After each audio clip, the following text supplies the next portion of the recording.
Bersyukur kita kepada Allah dengan mengucapkan alhamdulillahirabbil alamin. Bersolawat kita kepada Rasulullah sallallahu alaihi wasallam dengan mengucapkan Allahumma sholli ala Muhammad wa ala alihi washabbihi wasallim. Semoga dengan memperbanyak solawat kita mendapatkan syafaat di yaumil akhir kelak. Sedikit kita memurojaah kajian kita masih dalam kitab Bilik-bilik Cinta Rasulullah. Sebulan kemarin saya tidak datang ya Pak ya. Jadi bulan yang satu lagi saya sempat mencatat. Jadi kita sampai kepada Baiat Aqobah yang pertama. Nah, jadi waktu Baiat Aqobah yang pertama selesai, kemudian tahun berikutnya Bu, datang sekitar 72 orang dari Madinah. Jadi yang awalnya cuma 13 orang Baiat Aqobah yang pertama, Baiat Aqobah yang kedua 17 orang datang Pak menghadap Rasulullah sallallahu alaihi wasallam. Mereka mengadakan perjanjian lagi Pak. Apa perjanjian mereka kepada Rasulullah? Yang pertama bahwa mereka akan setia dan membela, melindungi Nabi sebagaimana mereka melindungi anak dan istrinya. Jadi memang baiat mereka tidak ringan Pak. Membela Nabi seperti membela istri dan anak sendiri. Artinya Bu, rela mati Pak demi Rasulullah sallallahu alaihi wasallam. Jadi inilah cara baiat dalam Islam Pak. Ketika Utsman bin Affan berbeda pendapat dengan Abu Dzar Al-Ghifari, jadi Abu Dzar Al-Ghifari ini disuruh pulang Pak oleh Utsman bin Affan karena dia mengaudit harta Muawiyah.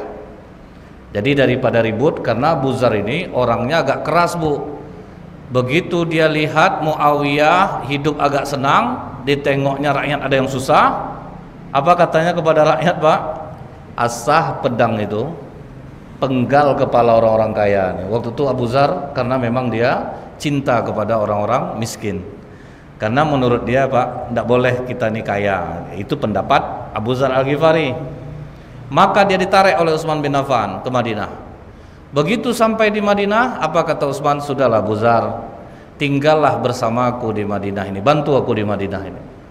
Jadi dia beda pendapat dengan Utsman Pak.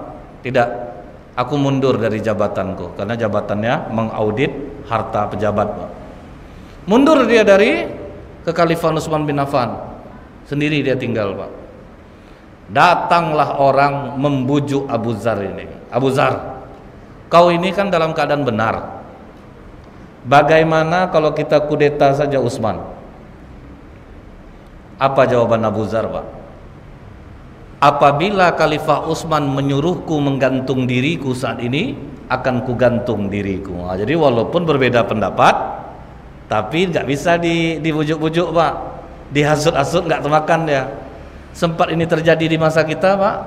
Pokoknya aman tuh Ustaz. Kami belakang Ustaz. Di belakang memang Pak, nggak ada yang di depan.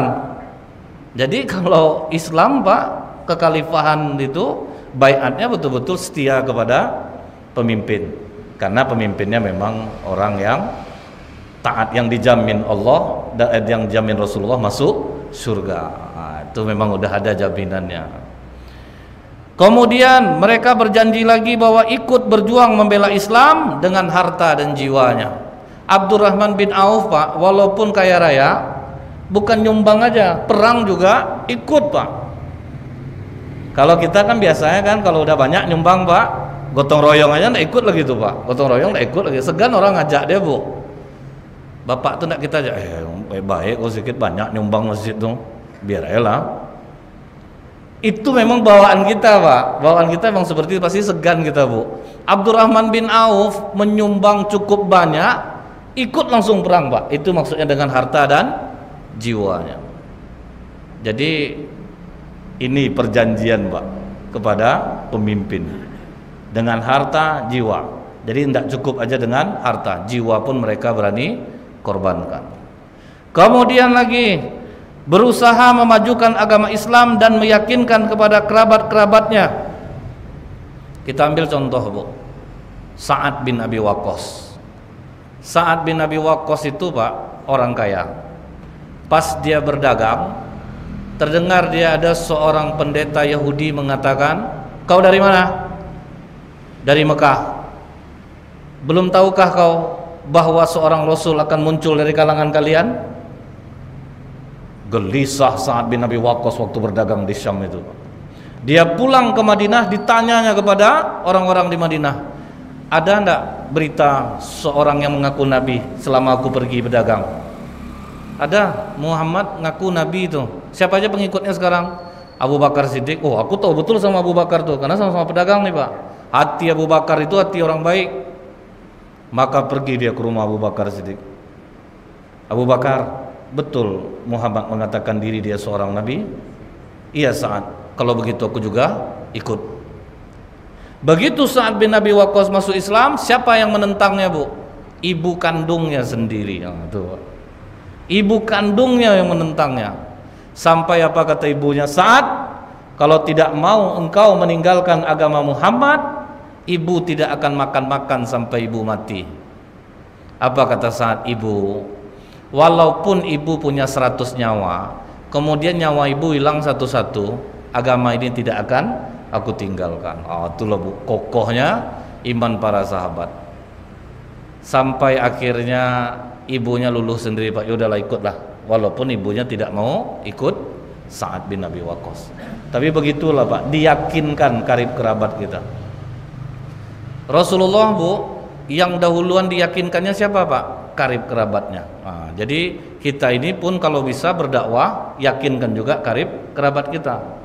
Cuman ingat Pak, berdakwah ini kadang memang butuh modal. Butuh modal maksudnya itu apa Pak? Sempat satu orang kita Pak, orang ini apa kata Rasulullah, kadang ada manusia ini Bu, diajak kepada kebenaran ini ditarik lewat perutnya Pak.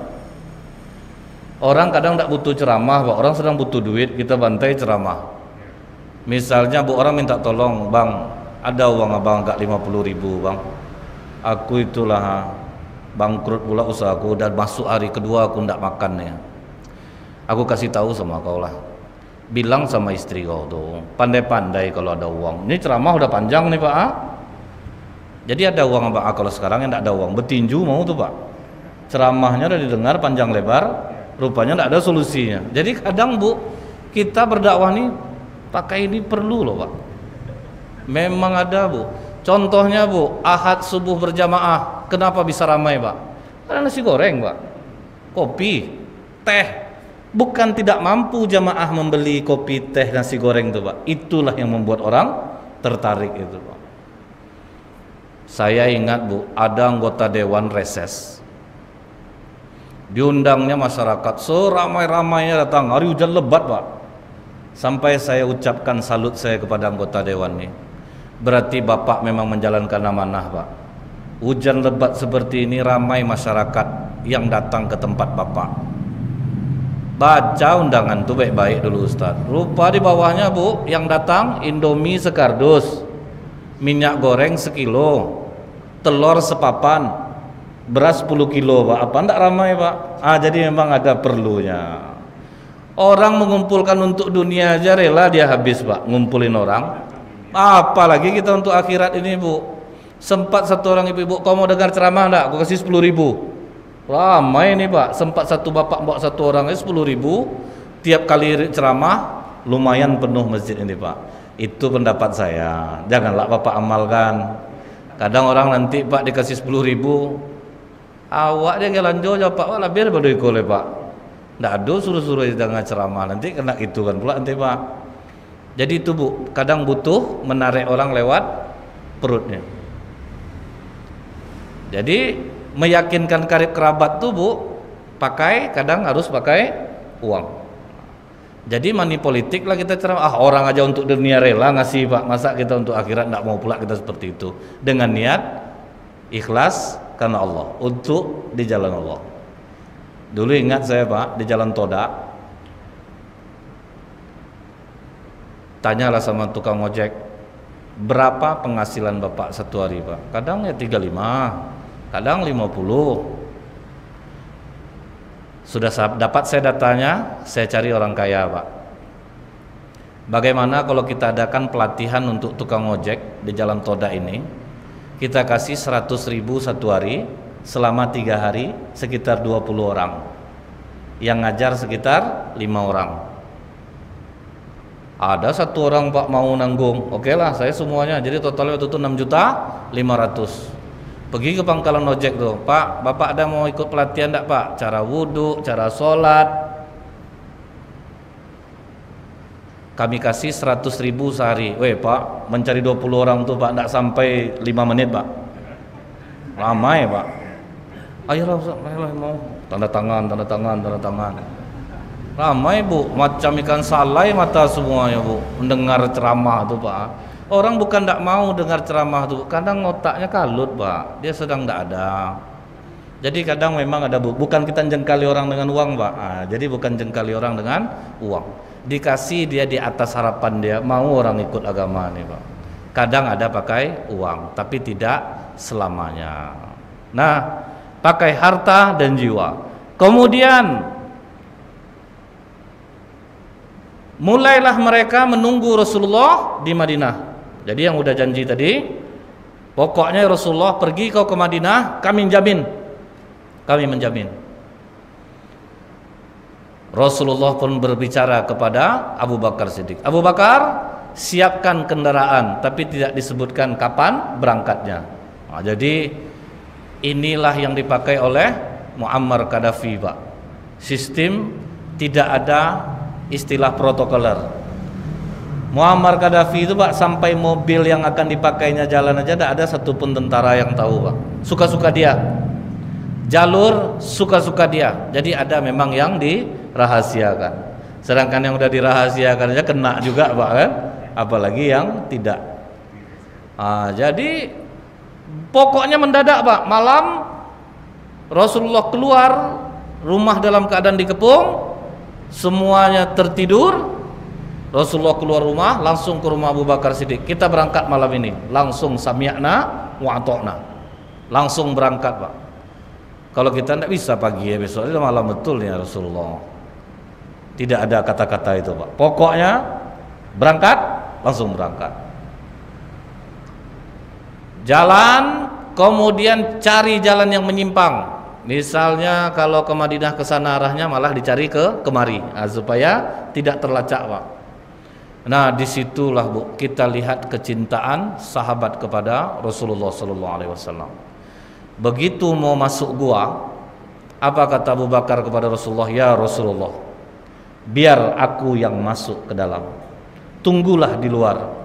Bila ada sesuatu yang membahayakan di dalam gua ini, ya Rasulullah, biar aku yang kena, asal jangan dirimu. Wah tuh Bu. Masuk Abu Bakar ke dalam. Rupanya dilihat di dalam gua penuh lubang ular Pak. Ular derit itu Bu, kalau menggigit ukurannya 21 menit beku darah Pak. Mati dibuatnya Pak. 21 menit mati. Ditengok oleh Abu Bakar banyak lubang ular, dibukanya gamisnya, dirobek Bu, ditutup seluruh lubang ular itu. Setelah lubang ular ditutup, baju habis, tinggal celana aja lagi.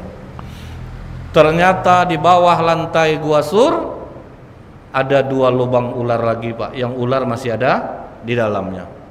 Itu ditutup oleh Abu Bakar pakai kaki. Bayangkan Pak, mengerikan ya. Kalau kita tuh dia nyesal lah, aku pergi dari kau tahu macam ini ya, nggak mau ikut. Tapi itulah Pak, ditutup oleh Abu Bakar Siddiq lubang ular itu pakai kaki. Duduk yang tidak menyenangkan tuh Pak, duduk sambil menutup lubang ular. Kemudian baru kata Abu Bakar Siddiq, ya Rasulullah, masuklah engkau ke dalam. Sudah aman ya Rasulullah. Masuklah Rasulullah ke dalam. Aku melihat betapa letihnya wajah Rasulullah, kata Abu Bakar Siddiq. Maka aku katakan kepada Rasulullah, ya Rasulullah, tidurlah di atas pangkuanku. Udahlah duduk dalam keadaan tidak enak, Rasulullah pula tidur di atas pangkuannya. Itulah cinta sahabat.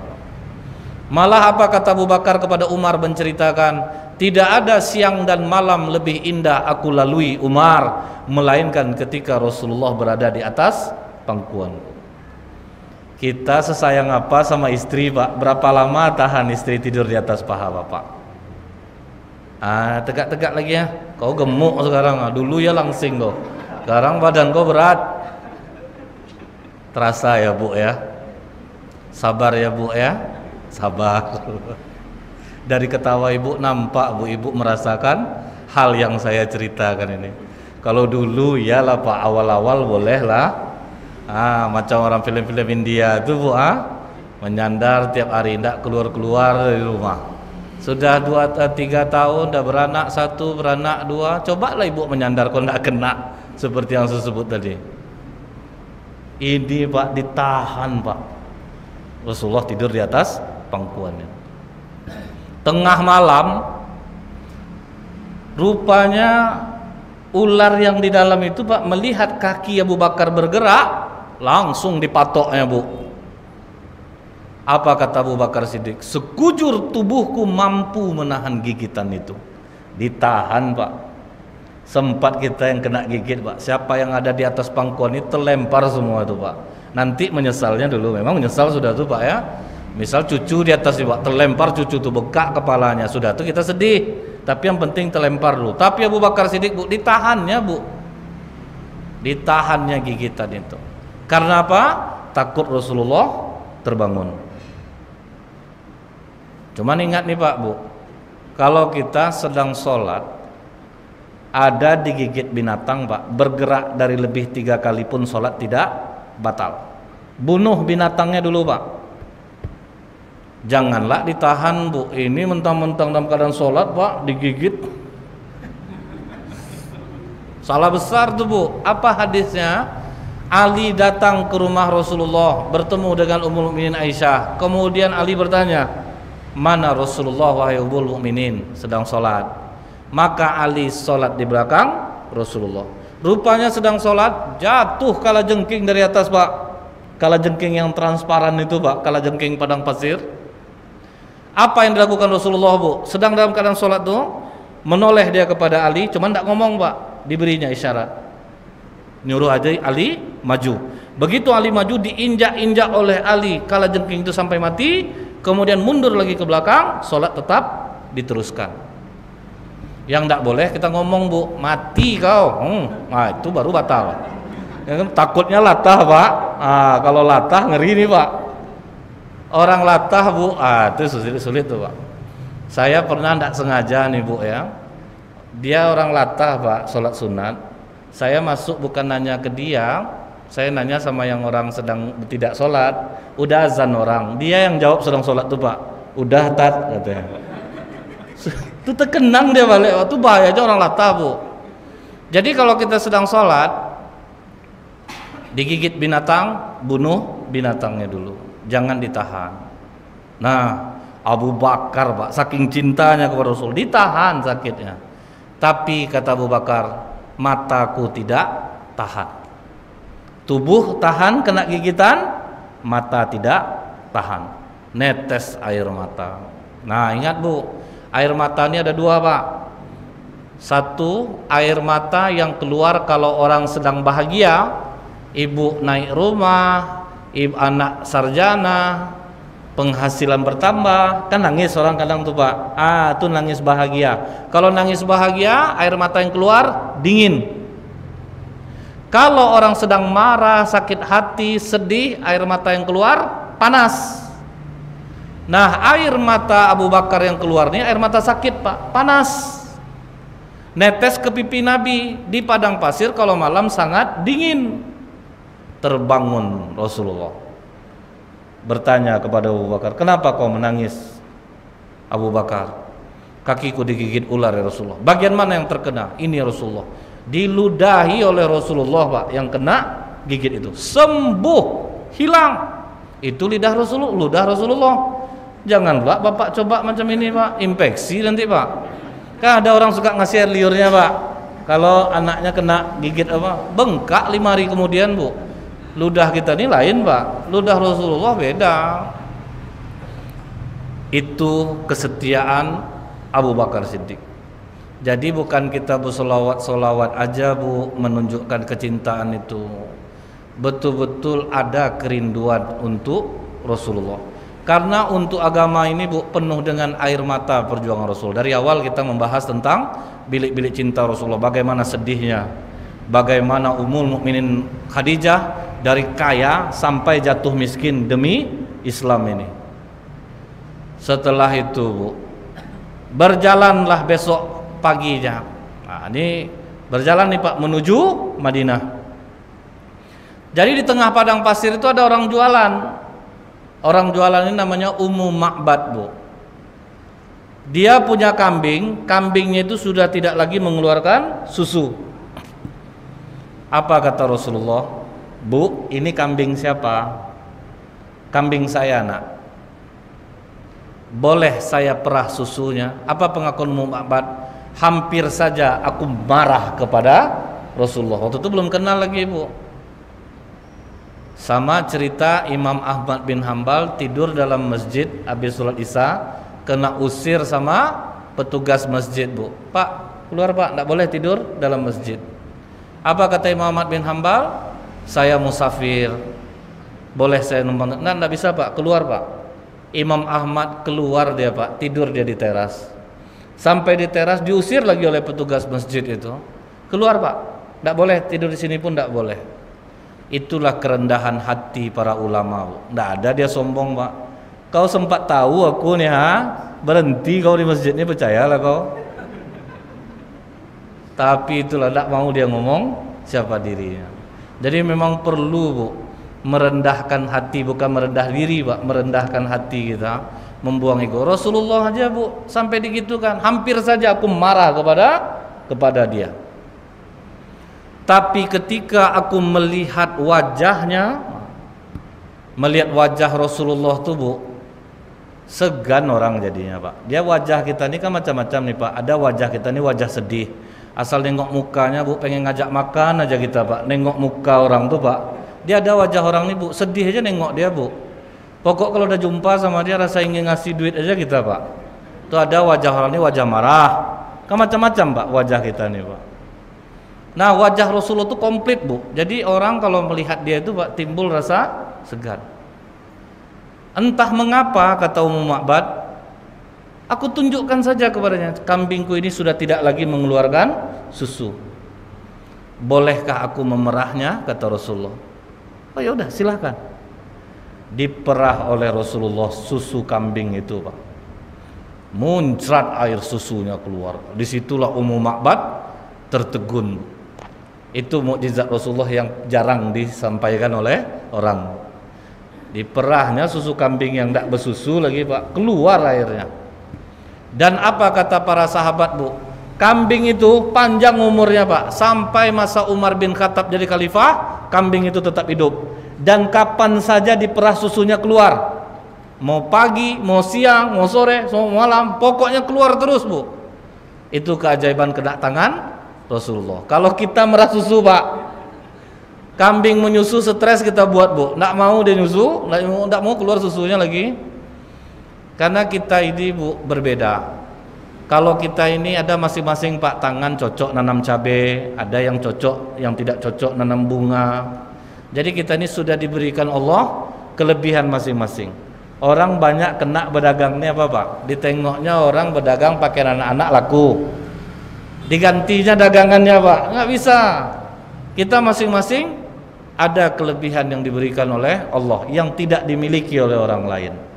Semua kita nih Pak ada kelebihan yang tidak bisa dilakukan oleh orang lain Bu. Nah setelah Rasulullah dari tempat Ummu Ma'bad ini pergi, datanglah suami Ummu Ma'bad ini bertanya, siapa yang minum susu nih? Diceritakanlah oleh Ummu Ma'bad. Nah makanya Bu, hadis-hadis tentang ciri-ciri Rasulullah itu Ummu Ma'bad inilah yang paling komplit menerangkan ciri-ciri Rasulullah SAW. Apa kata Ummu Ma'bad Pak? Dia sungguh elok, wajahnya berseri-seri. Itu ciri wajah Rasulullah, berseri-seri Pak. Tapi ingat Pak, kalau memang Bapak selama ini agak pendiam, jangan buat macam wajah Rasulullah, ketakutan nanti istri Bapak. Percayalah Pak, kita ini masing-masing udah Bu, cuman ciri wajah Rasulullah itu berseri-seri. Ini Pak, begitu pulang dari sini bapak ini pendiam bertahun-tahun Bu. Gini aja wajahnya Pak. Dia baik. Tahu-tahu pulang ke rumah, assalamualaikum sayang, tuh kaget. Ya Allah Bang, macam biasa ya Bang, takut aku Bang nengok Bang. Tentu gitu Pak. Contohnya Pak ya, Rasulullah wajahnya berseri-seri. Umar bin Khattab tegas. Nah, kan beda tuh Pak. Kita butuh orang tegas. Jadi kalau bapak yang memang udah tegas orangnya, jangan rubah. Tetap seperti itu. Kalau sempat kita ini lembut semua Pak, ramai anak-anak main di masjid ini Pak. Orang yang melarang lembut dengan kelembutannya, nak main luar sayang ya. Bapak sedang sholat, nanti terganggu, main keluar. Kadang-kadang anak ini mengkek jadinya Bu, malah berlari-lari dia. Itu butuh kita yang tegas Pak. Keluar deh. Ada otak kalian. Lari soalnya. Butuh kita Pak. Jadi memang harus ada yang seperti itu, harus ada yang tegas, ada yang lembut. Nah cuman kalau ciri wajah Rasulullah tuh wajahnya elok, berseri-seri. Kemudian kata Ummu Ma'bad lagi, bagus perawakannya, tidak gemuk, tidak kecil kepalanya. Jadi memang proporsional Pak, gemuk tidak, kepalanya pas, jadi cocok, seimbang. Kemudian suaranya agak serak-serak, lehernya jenjang, jenggotnya lebat, matanya jeli bagaikan bercelak, Jadi Rasulullah itu Bu, matanya bagaikan bercelak, tapi Rasulullah tidak memakai celak. Cuman Rasulullah menganjurkan kita, disunnahkan untuk memakai celak, karena celak itu Pak untuk menajamkan pandangan, dipakainya di waktu malam. Dan memakai celak itu sesuai dengan besi yang kecilnya itu Pak, di antara katupan mata atas dan mata bawah. Ini kadang Pak salah ngamalkannya Pak, taruh sini Bu, hitam, sini hitam. Jumpa pas beruduk subuh Pak, kan hitamnya luntur kemari Pak, takut orang dibuatnya Pak. Salah dia mengartikan, maksudnya bercelak itu bukan ditaruh di mata, di antara itu. Kalau ibu-ibu paling pandai lah kalau itu tuh Bu ya, karena saya pun tidak berani juga pakai itu Bu, tidak pandai juga, takut kena mata Pak, karena kita tidak terlatih untuk itu. Kemudian alisnya panjang melengkung dengan kedua ujung yang bertemu. Wah memang tebal Pak alisnya ini. Rambut hitam legam, bila diam dia tampak berwibawa, bila berbicara dia tampak ramah. Jadi komplit Bu. Setelah diterangkan oleh Ummu Ma'bad, ini panjang kelanjutan hadis ini Pak. Setelah disampaikan ini kepada suaminya, apa kata suaminya? Itulah orang yang sedang dicari oleh orang Quraisy. Dua-duanya suami istri akhirnya masuk Islam. Jadi memang Pak, dari kepandaian orang berbicara meyakinkan orang itu bisa melunakkan hati orang. Karena detail. Ummu Ma'bad ini Bu menerangkan ciri Rasulullah itu detail. Itu yang membuat suaminya tertarik. Kemudian lagi Pak, 5 kilo menjerang sampai ke Madinah, sampailah Rasulullah di daerah Quba. Sampai di daerah Quba itu ada sahabat yang bernama Ammar bin Yasir. Apa kata Ammar ini? Ya Rasulullah, bagaimana kalau kita dirikan masjid di sini? Nah itulah masjid yang pertama didirikan, Masjid Quba. Kenapa Rasulullah menerima saran Ammar bin Yasir ini? Nah Ammar bin Yasir ini Pak, dia suka bersolawat Bu, suka dia memuji Rasulullah SAW. Saking seringnya dia memuji Rasulullah sampai sahabat yang lain ada mengatakan, tidak usah kau memuji-muji lagi, tidak usah kau menjilat-jilat. Apa kata Rasulullah? Tutup mulut kalian. Ammar bin Yasir adalah biji mataku. Jadi kalau ada orang Bu melarang bersolawat-solawat, nah ini salah besar Pak, karena yang suka memuji Rasulullah termasuk Ammar bin Yasir. Nah Rasulullah membelanya, kata Rasulullah dia adalah biji mataku. Kenapa dikatakan Ammar bin Yasir ini biji mata Rasulullah? Dia ini Bu, dia bapaknya Yasir, ibunya Sumayyah binti Kabab itu pernah disiksa oleh Abu Jahal, diikat, ditarik pakai kuda supaya meninggalkan agama Islam. Tiga-tiganya tahan disiksa Pak, sampai akhirnya Abu Jahal tidak sabar lagi. diambilnya tombak, ditusuknya lah kemaluan ibunda Ammar bin Yasir ini, sampai tembus ke tengkuknya, Bu. Tapi tidak bergeming dia untuk meninggalkan agama Islam. Sampai apa kata Rasulullah, yang pertama kali mati syahid dalam Islam bukan laki-laki tapi adalah perempuan, yaitu Sumayyah binti Kabab, ibunda dari Ammar. Yasir dibunuh, tinggal anaknya Ammar. Udah robek-robek badannya, Pak, direndam ke air laut sampai Ammar bin Yasir tidak sadarkan diri. Begitulah siksaan yang diperoleh oleh keluarga Yasir. Makanya Rasulullah ketika Ammar mengatakan bagaimana kalau kita dirikan masjid, Rasulullah langsung menerima, Pak. Maka dibangunlah Masjid Quba. Tapi tidak seperti sekarang. Kalau sekarang itu, Pak, dari tahun 1986 itu direhab sampai menampung 20.000 jamaah, menghabiskan biaya 90 juta real. Jadi makanya besar sekarang ini. Cuman itulah, Bu, salah satu tanda hari kiamat itu masjid akan dijadikan tempat jalan-jalan, Pak. Nah, orang banyak sekarang pergi umroh, pergi haji, sholatnya 2 rakaat di Masjid Quba, foto-fotonya lama, foto-fotonya yang banyak, Bu. Jadi memang betul kata Rasulullah itu, Pak, masjid dijadikan tempat jalan-jalan, itu betul. Berapa rakaat lah sholat, Pak, di Masjid Quba? 2 rakaat. Setelah itu keluar langsung, Pak, foto kut yang di satu. Nampak kan apanya, kubahnya atas, nampak kubah. Jangan jauh betul, dia nampak, dia gelap. Pokoknya foto itu yang sibuk, Pak. Setengah jam foto aja, Bu. Nah, kemudian, Pak, Masjid Quba ini disampaikan juga oleh Rasulullah SAW di dalam surah At-Taubah ayat 108. Bismillahirrahmanirrahim. La takum fihi abada, la masjidan assasa ala taqwa min awwali yaum ahaqqu an takuma fihi rijal yuhibbuna ayyatatahharu wallahu yuhibbul mutahhirin. Sesungguhnya masjid yang didirikan atas dasar takwa. Jadi ini maksudnya Masjid Quba, Pak, yang betul-betul didirikan bukan untuk mencari popularitas. Jangan sampai membangun masjid pokoknya semenjak saya jadi pengurus, lihat perkembangan. Itu yang tidak boleh. Pokoknya dirikan masjid asal-asal takwa, bukan untuk bertanding-tanding sound system. Kalau sekarang, Bu, masjid sama masjid sudah saling menyakiti, Pak. Kalau azan, iqomah, silahkanlah arahkan speakernya luar pakai toa. Tapi kalau sudah jadi imam, pakailah speaker yang di dalam saja. Kalau yang pernah jadi imam terasa tuh, Pak, azab dibuatnya, Bu. Saya pernah jadi imam dulu, Bu, ya. Bertukar ayat saya, Pak, sama masjid sebelahnya. Saya baca sabihis, dia baca wasabsi. Bertukar pas tazakka sama zakkaha itu. Ngeri, Bu, susah. Sama-sama terdiam. Saya terlena dengar suara dia, dia terlena pula dengar suara saya, Pak. Masjid dekat. Sekarang nih, Pak, orang, Pak, berlomba-lomba membangun masjid itu, Pak, popularitas. Ini alhamdulillah masjid tua, Pak.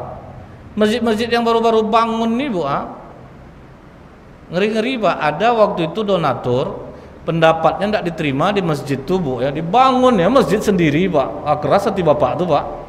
Tidak mau dia nyumbang di masjid itu lagi, pendapatnya tidak diterima. Dibangunnya masjid macam adik beradik lah masjid dekat situ jadinya, Pak. Saya kasih tahu pengurus, kalau kita pas imam itu speakernya dalam aja, Pak. Terganggu saya tadi pas sholat. Itu lumayan tuh, Ustaz. Subuh tadi masjid situ bilang Allahu Akbar, masjid kita yang ruku. Berapa dekatnya tuh, Pak. Masjid sebelah yang bilang Allahu Akbar, masjid sini ruku, Pak. Dan itu, Bu, rupanya saya sangka di situ saja. Rupanya Masjid Nurul Hidayah dekat Jalan Sudirman kejadian sama seperti itu. Nurul Hidayah itu tetangganya apa, Bu? Darul Amal yang di belakang Telkom. Itu jaraknya 5 ruko cuman tuh, Pak. Kalau di garis lurus, Bu, hitung meter tuh, Pak. Karena ada ruko rumah orang aja yang bentuknya dekat. Pas saya nyampaikan ini deh, Tat, kejadian di sini tuh, Tat. Masjid sebelah Allahu Akbar, masjid sini ruku sama rupanya Pak. Yang kasihannya kita pas khotib Jumat Bu, macam berkelahi khotib itu jadinya Pak. Laki-laki sunnah muakkad datang sholat berjamaah, masjid sebelah lain judulnya Pak, bohong, haram dalam Islam. Kan macam berkelahi jadinya tuh Pak. Ini yang kita sayangkan. Jangan sampai membangun masjid karena popularitas, tapi masjid itu dibangun atas dasar takwa. Makanya Bu, Rasulullah pernah membakar masjid Pak. Namanya apa? Masjid Dirar, masjid bahaya. Kenapa dikatakan masjid bahaya Pak? Rupanya orang-orang munafik sengaja bikin masjid itu untuk direncana mau dijadikan benteng Bu. Ditunjuklah imamnya, ditunjuklah apanya. Hampir Rasulullah ikut meresmikan masjid itu Pak, kalau tidak Allah yang menegur. Akhirnya diutus sahabat bakar masjid itu. Jadi pernah Rasulullah membakar masjid Bu, kalau dijadikan untuk tempat adu domba. Itu rencananya untuk dijadikan tempat benteng bagi orang Quraisy kerjasama dengan orang munafik. Itu ngerinya Bu. Kemudian dilanjutkan dalam ayat ini, di dalam masjid itu ada orang-orang yang ingin membersihkan diri dan sesungguhnya Allah menyukai orang-orang yang bersih. Kalau masjid dibangun atas dasar takwa, orang yang datang ke dalamnya Pak sejuk pula rasanya, ingin membersihkan dirinya, enak rasanya Bu, damai di dalam masjid itu. Nah, apa dalam hadis Bukhari Muslim disebutkan, ketika pembangunan masjid selesai, Rasulullah SAW mengimami sholat selama 20 hari semasa hidupnya. Lelaki yang dijuluki Al-Amin ini selalu pergi ke Masjid Quba setiap hari Sabtu, Senin dan Kamis. Jadi tetap diluangkan Rasulullah waktu Sabtu, Senin dan Kamis untuk menjadi imam di Masjid Quba. Nah, dalam hadis disebutkan oleh Rasulullah, barang siapa yang bersuci di rumahnya kemudian datang ke Masjid Quba dan sholat di sana, maka dia mendapatkan pahala umroh. Makanya orang banyak langsung sering mengunjungi Masjid Quba karena ingin mendapatkan pahala umroh kalau sholat di Masjid Quba. Jadi ini termasuk sunnah juga nih Bu, kalau bisa orang tempatan beruduknya dari rumah. Rupanya ada keutamaan itu Pak. Jadi kalau kita beruduk di rumah baru ke masjid, jadi bertambahlah pahalanya. Jadi maka dalam hadis ini disebut Rasulullah beruduk di rumah kemudian datang ke masjid. Sampai Rasulullah di Madinah Pak, ramai orang menyambut Bu.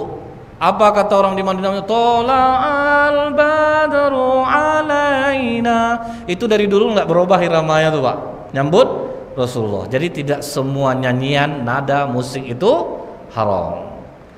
Jadi seperti kata Ustaz Abdul Somad Bu, nyanyi itu seperti orang ngomong. Kalau baik, baiklah dia. Kalau tidak, salahlah dia. Jadi ada Bu, nyanyian ini yang makruh. Bila ibu mendengar lagu, ingat ibu mantan ibu waktu tahun 60 dulu. Itu yang tidak boleh. Engkau laksana deh, ingat aku Bang John nih. Niton itu yang salah Pak. Itu bahaya Bu dengar lagu seperti itu. Jadi tidak semua musik itu patah tebu haram. Jadi tidak semuanya. Cuman kalau dilihat sekarang Bu, musik-musik yang sering didengar orang ini memang tidak ada yang baik lagi Pak. Nasyid sudah tidak seberapa lagi. Lagu-lagu yang berisi nasihat tidak seberapa lagi. Karena lagu-lagu sekarang Bu justru mengajak orang kepada kemaksiatan. Kan banyak tuh Bu ya, seperti lagu Cinta Satu Malam lah Pak, akan ngajar orang untuk cinta itu semalam aja, tidak perlu lebih, kan itu memang bahaya. Nah kemudian Pak, setelah disambut berebutlah rakyat Madinah Bu, ya Rasulullah di rumah aku saja, di rumah aku saja, di rumah aku saja. Tentu berebut orang Pak. Semua ingin dapat keutamaan menyerpis Rasulullah SAW. Bagaimana cara Rasulullah bijaksananya Bu? Biarkan ontaku ini yang memutuskan. Di mana dia berhenti, di situ aku tinggal. Siapa yang bisa komplain lagi Pak? Onta mau dibisikkan, arahkan ke rumahku, mana tahu onta Pak? Makanya kata Imam Al-Ghazali Bu, kalau beribadah itu perlu juga kita meniru seperti onta. Maksudnya apa Bu? Onta itu mau dipuji dia kuat, mau tidak dipuji dia santai aja Bu. Seharusnya begitulah kita ini dalam beramal Pak. Mau dipuji orang, tidak dipuji orang, sama aja. Siapa yang mau menyuruh onta itu Pak? Onta enggak juga dia ngerti. Terus onta itu berjalan Bu. Akhirnya berhenti di rumah siapa? Abu Ayyub Al-Ansori. Bukan orang kaya Pak, orang miskin. Senangnya hati Abu Ayyub Al-Ansori Pak. Dia mendapat kehormatan Rasulullah di rumah dia. Apa kata Rasulullah? Jangan kalian sampai panik. Buat seperti biasa. Itu pesan Rasulullah. Jangan sampai ada yang harus kalian buru-buru untuk menyiapkannya, jangan, biasa saja. Ya Rasulullah, tapi kami tidur di atas ya Rasulullah. Tidak mungkin kami bisa tidur kalau engkau berada di bawah. Engkaulah yang di atas Rasulullah. Biar kami, oh tidak, biar aku di bawah kata Rasulullah. Itu Pak. Jadi tidak pula boleh terlalu membuat orang risau kalau kita singgah di rumah dia. Akhirnya Abu Ayyub tidak bisa tidur malam tuh Pak. Diukurnya dari atas sama istrinya. Kalau kita di tengah berarti kita setentang sama Rasulullah. Kita mojok, akhirnya di sudut lah nyempal berdua Pak, suami istri, karena takut sejajar dengan Rasulullah SAW. Begitulah penghormatan mereka kepada Rasulullah. Nah kemudian Pak, Abu Ayyub Al-Ansori istrinya selalu ngantar makanan. Sahabat pun banyak juga yang ngantar makanan, sahabat Ansor, termasuklah anak kecil yang bernama Zaid bin Sabit. Dia ngantar terus makanan. Sampai Rasulullah pernah tidak memakan masakan dari istri Abu Ayyub Al-Ansori. Agak terkecil hati Abu Ayyub. Teman Bu, ini yang harus kita contoh. Kalau ada rasa tidak enak, tanya langsung Pak. Jadi tidak ada selesai di belakang Bu. Kalau kita ini kelemahannya Bu, ada tidak setuju Pak, tapi di belakang ketua masjid mengumumkan, kita Bu tahun ini target kita akan memasang AC. Setuju? Setuju. Sudah rapat, aku tuh lah malas nengok ketua nih ya enggak, mandai-mandai aja dia sendiri. Padahal tadi setuju katanya Pak, rupa di belakang rapat dia balik Bu. Ini yang tidak boleh. Insya Allah akan kita lanjutkan kembali di pekan pertama bulan depan. Udah puasa belum kan Pak ya? Belum. Subhanakallahumma bihamdik asyhadu alla ilaha illa anta astaghfiruka wa atubu ilaik. Banyak maaf. Assalamualaikum warahmatullahi wabarakatuh.